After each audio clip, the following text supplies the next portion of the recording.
MP, Chhattisgarh और राजस्थान में BJP की भारी जीत के बाद महाराष्ट्र में विपक्ष में घबराहट दिखने लगी है। विपक्ष नेताओं ने अब फिर से ईवीएम की बजाय बैलेट पेपर से चुनाव कराने की मांग की है।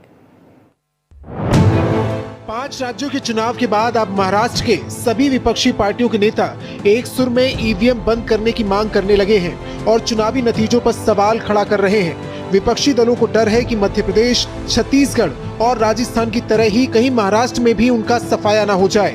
विपक्षी दल अब ईवीएम की विश्वसनीयता पर फिर सवाल उठाने लगे हैं। लोगों के दिमाग में ये जो ईवीएम प्रति जो एक सवाल खड़ा हुआ है, उस सवाल का जवाब भी देने का काम सरकार का है।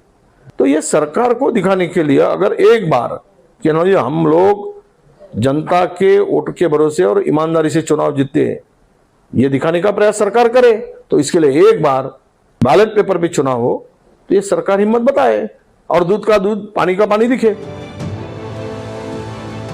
यही मानना एनसीपी के शरद पवार गुट के नेता जितेंद्र आव्हाड का है। आव्हाड कहते हैं कि वो पहले भी कहते आ रहे हैं कि बीजेपी ईवीएम की वजह से ही जीतती है।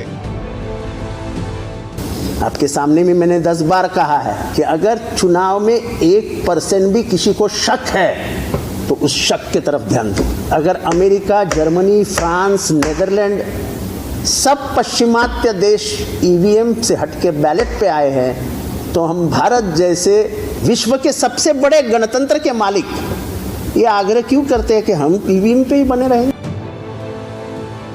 विपक्षी दलों की आशंका के बीच ये सवाल भी उठता है कि इन दलों ने तब ईवीएम पर सवाल क्यों नहीं उठाए जब कांग्रेस कर्नाटक में जीती थी। बीजेपी का सवाल यही है।